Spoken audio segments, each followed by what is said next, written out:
Welcome to the GDPR Weekly Show, one of the top 5 GDPR podcasts worldwide. Here is what's coming up in this week's episode. Welcome to episode 176 of the GDPR Weekly Show and our first episode of 2022. I'd like to begin by hoping that all of you had a restful and peaceful Christmas period, and of course to wish you a Happy New Year.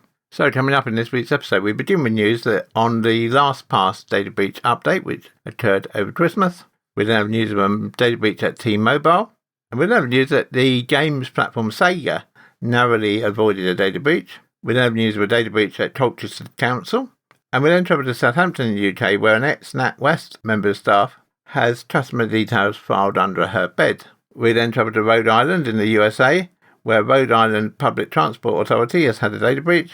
And then to Maine in the USA, where Pulse TV has had a data breach. We then return to the EU and news that South Korea has now been declared adequate for GDPR.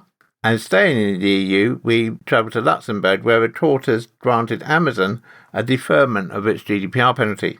We then travel to the US with news of changes to US state data incident reporting standards. And then to India, where India is to update its data protection laws in 2022. And finally this week we have news that Redline data now appears on Have I Been Pwned. So as always, a real mix of articles for you this week. We hope that you find the information in the articles useful and informative. If you have any feedback for us, we always welcome your feedback. Please email us at feedback@gdprweeklyshow.com. We do read every single piece of feedback we receive, but due to the volume of feedback we receive, it's not always possible to respond to each piece of feedback individually. You're listening to the GDPR Weekly Show with your host, Keith Budden.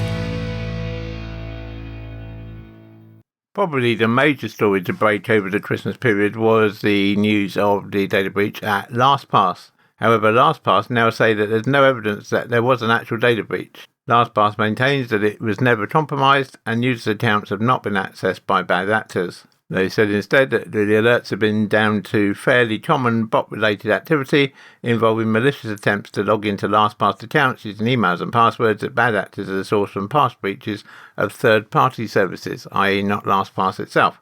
It's important to note that we do not have any indication that accounts were successfully accessed or that the Lastpass service was otherwise compromised by an unauthorised party, the company said. We regularly monitor this type of activity and will continue to take steps designed to ensure that Lastpass, its users and their data remain protected and secure. Late on Tuesday this week, Lastpass issued a further statement saying, as previously stated, Lastpass is aware of and has been investigating recent reports of users receiving emails alerting them to blocked login attempts. We quickly worked to investigate this activity, and at this time we have no indication that any Lastpass accounts were compromised by any unauthorised third party as a result of this credential stuffing, nor have we found any indication that users' Lastpass credentials were harvested by malware, rogue browser extensions or phishing campaigns. However, out of an abundance of caution, we continue to investigate in an effort to determine what was causing the automated security alert emails to be triggered from our systems. Our investigation has since found that some of these security alerts, which were sent to a limited subset of Lastpass users, were likely triggered in error. As a result, we've adjusted our security alert systems and this issue has since been resolved. These alerts were triggered due to Lastpass's ongoing efforts to defend its customers from bad actors and credential stuffing attempts. It's also important to reiterate that Lastpass's zero-knowledge security model means that at no time does Lastpass store, have knowledge of, or have access to a user's master passwords. We will continue to regularly monitor for unusual malicious activity and will, as necessary, continue to take steps designed to ensure that Lastpass, its users, and their data remain protected and secure. Our advice to users of Lastpass would be, of course, if possible, to also use two-factor authentication. So you add that extra step in so you're not just relying on the Lastpass master password. If we have any further update on this from Lastpass, we will, of course, bring it to you in a future episode of the GDPR Weekly Show. Want to ask GDPR questions live? Come and join our GDPR surgery on Clubhouse, Thursday, 4 p.m. UK time. If you're a regular listener to the GDPR Weekly Show, then you might remember that back in episode 158 and 159, we brought you news of a data breach at phone operator T-Mobile.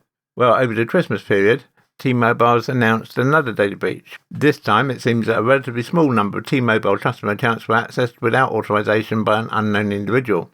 The affected customers were either the victim of an unauthorized SIM swap or had their personal details such as names, addresses, phone numbers, plan details and the number of lines on the account scrutinized by the perpetrator of the breach. Thankfully, it was confirmed that those whose SIM was swapped without their permission were able to regain access to their SIM after contacting T-Mobile support team.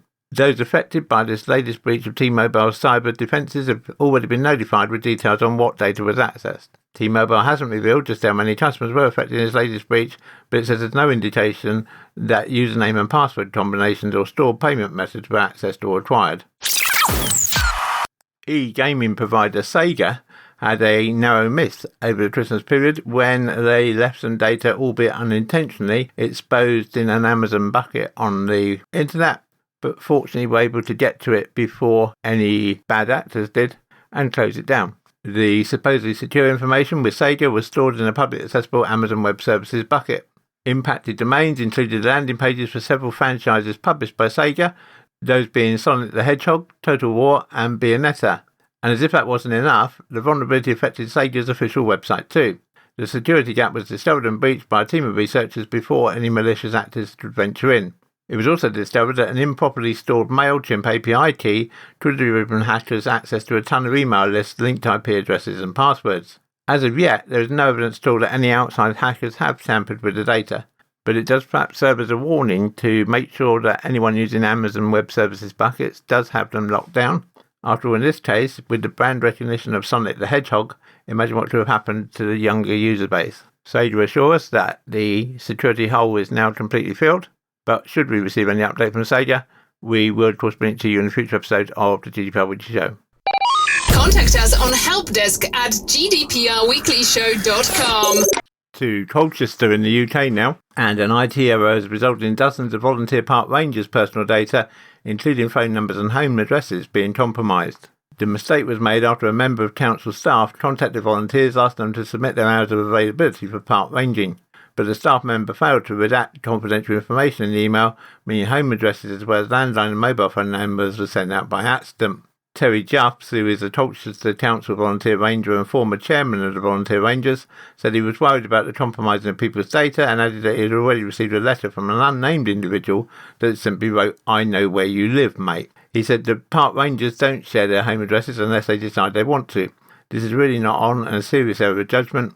There's no leadership at the moment because the lead ranger has gone on long-term sick leave, so they're flying by the seat of their pants. What's annoying about this is I like to keep my home address confidential, to be honest, because I do get some strange things through the door.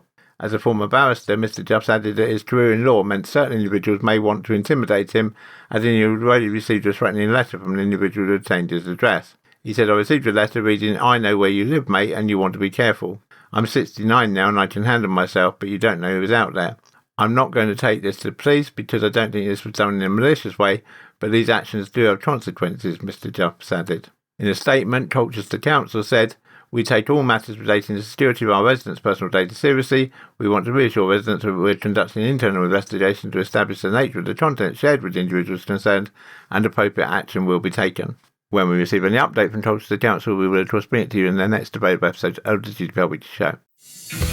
You're listening to the GDPR Weekly Show with your host, Keith Budden.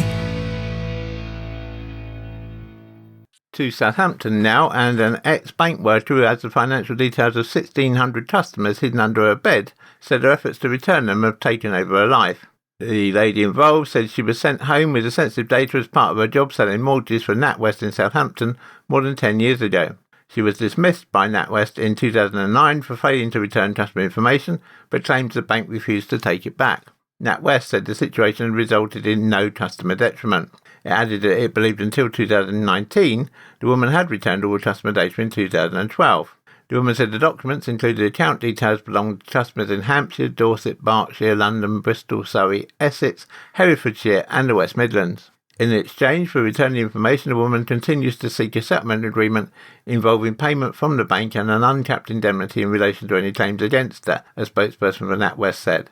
But the woman said she believed NatWest should compensate her and claimed she was never contingent on her returning the documents. The woman, who asked to remain anonymous because she fears being targeted by burglars, said that she becomes anxious about leaving the data before going on holiday and feels like the bank doesn't care about the customers affected. To me, that's 1,600 people. If the house got burgled and it fell into the wrong hands, what on earth would happen to them, she said. The bank had put me in a position that I should never have been in. She added that spreading the documents would not protect her from any potential future litigation and wasn't the right thing to do. The The woman, who was allowed to work from home in 2006, said while working for NatWest she was generating £1 million in mortgage business a week. This involved handling account and customer identification numbers, names, sort codes, credit card details, direct debits and addresses. She said she'd become concerned about holding large quantities of highly sensitive data outside the bank and asked the ICO for advice while she still worked for NatWest. The woman said she'd now reached a stalemate with the bank over the wording of a receipt that would agree conditions for return of the documents. A letter from the ICO, seen by journalists, said a receipt signed by both parties would not be considered unreasonable, especially as it understood that the bank has no record of what data it had given to the woman to carry out her duties. The lady involved was sacked for gross misconduct in 2009. A redacted email she obtained via a subject access request showed a NatWest employee had said of her dismissal, "That's what I call an achievement." However, she said the ongoing decade-long fight to return the documents has taken over her life. "It's taken me away from my children and it's given me anxiety," she said. A spokesperson for NatWest Group, which was branded as Royal Bank of Scotland during much of the dispute, said the woman was dismissed for gross misconduct for a repeated refusal to return customer information. They said they had no concerns that this historical documentation has been shared with any other parties, and they previously believed all the data was returned in 2012 via the ICO. Want to ask GDPR questions live? Come and join our GDPR surgery on Clubhouse, Thursday, 4 p.m. UK time. To Rhode Island in the USA now, and the Rhode Island Attorney General's Office is investigating the Rhode Island Public Transport Authority's handling of a data breach that's affected thousands of past and present state employees. Kirsty DeVries, a spokeswoman for the Attorney General, Peter Nerona, said the office was reviewing the incident to determine whether the entities involved had complied with state laws regarding notification and safeguarding of personal information in their custody.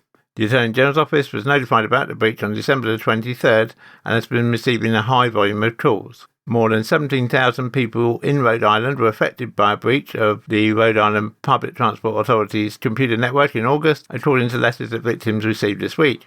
Many of the individuals had their personal data stolen and never worked for the Rhode Island Public Transport Authority or interacted with the transit agency, raising the question of why their information was on the company's network. Republican Edith Agello said that she was among the victims of the breach and similarly wondered how the transit authority had obtained her information. "I haven't been on a bus for almost a decade," she said. Agello said she sought an explanation and was told that United Healthcare had been sending bills for all state employees' health claims to the transit authority, leaving it up to the transit agency to sort out which of those claims actually came from transit agency employees. United Healthcare administered the health plan for state employees prior to 2020. The company has not responded to requests for more information. The Rhode Island Passenger Transport Authority has not explained why files that contain state employees' personal information, including names, addresses, dates of birth, social security numbers, house plan numbers, and the dates and amounts of health claims, were not deleted or destroyed. In an apparent effort to quell the confusion, Director of Administration James E. Thorson sent out an email to state employees on Tuesday confirming that the Transit Authority had been the target of a recent security incident that had involved the personal information of beneficiaries of the state of Rhode Island's health plans. Thorson also included an additional piece of information about the breach, saying the files that were stolen pertained to health plan billing from around 2013 through to around 2015. However, several current and former state employees who were notified that their data was stolen said that they did not work for the state during those years, making it unclear why their personal information would have been included in those files. Rhode Island's Identity Theft Protection Act 2015 gives government agencies 45 days to notify affected individuals about a data breach. The notification process can be delayed if it would impede a criminal investigation, but only if requested by a federal, state or local law enforcement agency. But state employees affected by this breach were in the dark until they received letters in the mail this week. These letters were dated and postmarked December the 21st, nearly 2 months after the breach was believed to have taken place. Rhode Island Passenger Transport Authority did not respond to an inquiry about whether the delayed notification might have violated the law. The law carries penalties of $100 per person for reckless violations or $200 per person for knowing and willful violations, which stood up to a fine in the millions of dollars. Doubtless there will be further to hear on this, so whenever we get an update from the Rhode Island Passenger Transport Authority, we will of course bring it to you here on the GDPR Weekly Show. Remaining in the USA but going to Maine now, and the US e-commerce website Pulse TV recently disclosed a data security breach involving over 200,000 customer credit card details. In a notification letter shared with the Office of the Main Attorney General, the company says that the information included customer's name, address, email address, payment card number, expiry date, and card security code, the CVV number on the back of the card, provided during checkout had been compromised. The company said on March the 8th, Visa informed us that our website, www.pulsetv.com, was a common point of purchase for some unauthorised credit card transactions, and that the website may have a possible compromise. Shortly after that, we conducted malware scans, checked our security settings, and cooperated with Visa's request for information. After an initial investigation, Pulse TV says it did not find any ongoing compromise involving customers' credit cards, nor any customer complaints regarding credit card transactions. However, a few months later, law enforcement agencies contacted the e-commerce firm and notified about additional payment card compromises that appeared to have originated from PulseTV.com. In a statement, the company said, "We then started working with legal counsel and an expertise in cybersecurity. Legal counsel also hired nationally recognised cybersecurity experts to assist with the investigation. On November the 18th, 2021, our investigator learned that the website had been identified as a common point of purchase for a number of unauthorised credit card transactions for MasterCard. Pulse TV says that having communication with the card brands, it is believed that only customers who purchased products on the website with a credit card between November the 1st, 2019 and August the 31st, 2021 may have been affected, but the investigators were not able to verify that the website was the cause of the unauthorised transactions. However, in an abundance of caution, Pulse TV is notifying customers who purchase products on our website during that time period so they can take steps to protect and secure their credit card information," the company says.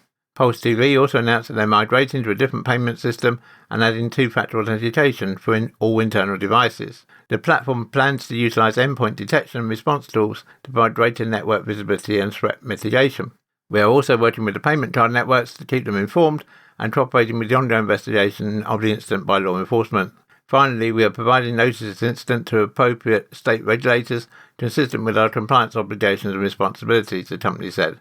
The company warned customers who purchased from the site between November 1st, 2019 and August 31st, 2021 to remain vigilant of fraud and identity theft and recommends them to regularly review their account statements and monitor free credit reports for any unauthorised activity. If you believe your payment card information may have been compromised, we strongly encourage you to contact your payment card company and/or financial institution and request that the card be cancelled. You should report any instance of suspected identity theft to your local law enforcement agency and the State Attorney General, the company says. In April, Visa's Payment Fraud Disruption Team reported that cybercriminals are increasingly using web shells to establish command and control over retailers' servers during payment card skimming attacks. The web shells enable fraudsters conducting digital skimming attacks on e-commerce sites to establish and maintain access to compromised servers, deploy additional malicious files and payloads, facilitate lateral movement within a victim's network, and remotely execute commands, Visa said. The most common methods for deploying a web shell are malicious application plugins or malicious PHP code, Visa reported. Visa reached its conclusions after studying 45 digital skimming attacks in 2020. In February, Microsoft reported spotting 140,000 web shells per month on servers from August 2020 to January 2021, which was almost twice the number from the same period the year before. These web shells, however, were not necessarily being used for retail attacks. Last year, in August, Michigan State University said it was investigating how hackers were able to steal credit card data from the school's online shopping site over a 9-month period. The skimming, which took place between October 2019 and June 2020, appears to have affected about 2,600 customers of the university's online store, shop.msu.edu, according to the store. Contact us on helpdesk@gdprweeklyshow.com. On December the 30th, 2021, the European Commission declared South Korea as an adequate country as far as GDPR is concerned. If you're ready to listen to GDPR Weekly Show, you'll know that the importance of adequacy is that it means that data that's subject to GDPR can be safely transferred to the third country. The adequacy decision in this case was based on the South Korean Personal Data Protection Law, named PIPA, which we've mentioned several times here in previous episodes of the GDPR Weekly Show, which sets out European-grade privacy principles and confers material supervision and enforcement powers to the South Korean National Data Protection Commission. The South Korean law also complies with specific requirements raised by the European Commission, which include increased data subject transparency obligations. With this adequacy decision, South Korea joins 14 countries already recognised by the European Commission as adequate, who include Japan, the UK, Canada, New Zealand and Israel. We welcome South Korea to the fold as it further enhances the state which we've mentioned several times here on the GDPR Weekly Show, and it is important that GDPR is becoming the bedrock of data security worldwide. If you're a regular listener to the GDPR Weekly Show, then you'll probably remember that back in episodes 166 and 167, we mentioned about the record fine imposed on Amazon by the data protection authorities in Luxembourg following breaches of GDPR by Amazon. Amazon have been paying this penalty via a daily $750,000 payment towards its disputed €746 million for $844 million fine. The penalty comes from a July ruling against Amazon Europe, in which the Luxembourg National Commission for Data Protection claimed that Amazon's processing of personal data did not comply with GDPR. Amazon said it would challenge the ruling, which it deems to have no merit. In a statement, Amazon said, maintaining the security of our customers' information and their trust are top priorities. There's been no data breach, no customer data has been exposed to any third party. These facts are undisputed. We strongly disagree with the ruling and we intend to appeal. The decision relating to how we show customers relevant advertising relies on subjective and untested interpretations of European privacy law, and the proposed fines entirely out of proportion with even that interpretation. However, a court in Luxembourg has now ruled that Amazon does not have to continue making the daily payments until the appeal is heard. The judge said that the orders by the Luxembourg Data Protection Authority were not sufficiently clear, precise and without uncertainty to allow Amazon to meet an ultimatum. At a hearing earlier in December, Amazon lawyers said the watchdog's deadline was unrealistic because it's not clear what changes are required. We have no guidance about what we need to do, so how can we do it? Once we have a further update on this from Amazon or from the Luxembourg Data Protection Authority, we will of course bring it to you in the next available episode of the GDPR Weekly Show. Contact us on helpdesk@gdprweeklyshow.com. 2022 is going to see some changes to state data breach notification laws across the US. Effective from April the 1st, 2022, with a compliance date of May the 1st, 2022, federally regulated banking organisations must notify their primary federal regulator of any computer security incident that rises to the level of a notification incident within 36 hours after the banking organisation determines that the incident has occurred. In addition, federally regulated bank service providers must notify each affected bank organisation of such an incident as soon as possible after determining it has experienced such an incident. Already effective from New Year's Eve, December 31st, 2021, covered freight railroads, passenger rail and rail transit systems must report any cybersecurity incidents to the US Department of Homeland Security's Cybersecurity and Infrastructure Security Agency within 24 hours of identifying an incident. Also now current is that health apps and connected devices that collect or use consumers' health information must notify affected consumers when their health data has been breached, as well as the Federal Trade Commission, the FTC, within 60 days of discovering the breach. And finally, critical pipeline owners and operators must report a cybersecurity incident to CISA within 12 hours of the incident identification. That, of course, follows the incident with Colonial Pipeline in 2021. You're listening to the GDPR Weekly Show with your host, Keith Budden. To India now, and authorities in India are set to clamp down on data breaches and tighten rules for holding sensitive data, according to local media reports. Organisations will be forced to disclose data breaches within 72 hours, bringing India in line with territories such as the EU, which mandate 72 hours, of course, under GDPR. And India firms will no longer be able to store payment card information with only card issuers and card networks such as Visa or MasterCard permitted to do so. The Reserve Bank of India is adding new restrictions on who can hold payment card data, starting from January the 1st this year.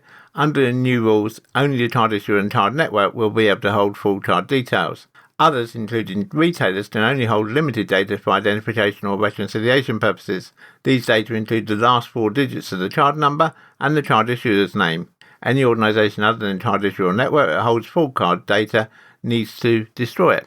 The new rules follow moves over the last few years to permit card networks to allow tokenisation services for payment card details. Organisations in India will be forced to disclose any data breach within 72 hours, with potential jail terms or fines being introduced for those who intentionally disclose personal data without the consent of the data processor. Firms will need to report any breaches and take appropriate remedial measures to protect their customers following a breach. The proposal comes as the Personal Data Protection Bill, first proposed in December 2019, is being considered by a joint committee of the Indian Parliament's lower and upper chambers. According to local media reports, lawmakers expect India's Data Protection Authority to start work on implementing the proposals before June 2022, and organisations handling data will need to register before September 2022. The full bill is expected to be implemented within the next 2 years. Penalties for breaches include jail terms of up to 3 years or fines of up to 200,000 rupees for anyone who intentionally discloses personal data without permission.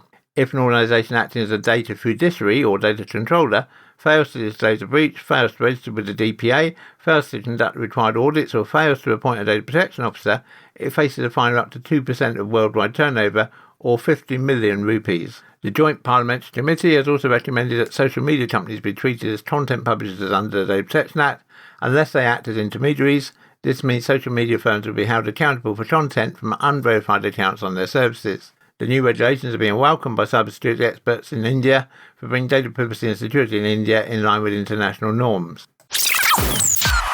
And finally this week, we have news that the Have I Been Pwned data breach notification service now lets you check if your email and password are one of the 441,000 accounts stolen in an information stealing campaign using Redline malware. Redline is currently the most widely used information stealing malware distributed through phishing campaigns, YouTube scams, and malware sites. Once installed, the Redline malware will attempt to steal cookies, credentials, credit cards, and autocomplete information stored in browsers.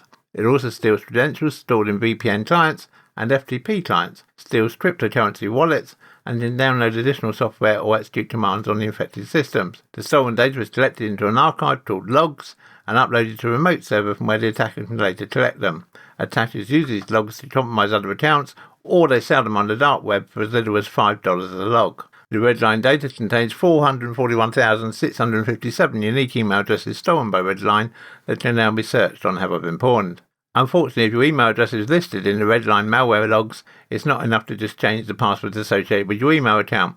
As Redline targets all of your data, you must change your password for all accounts used on the machine, including corporate VPN and email accounts and any other personal accounts. Further, as Redline attempts to steal cryptocurrency wallets, you should immediately transfer the tokens to another wallet if you have any. Finally, if your email is listed as part of the Redline records, you should scan your computer using antivirus software to detect and remove any installed malware.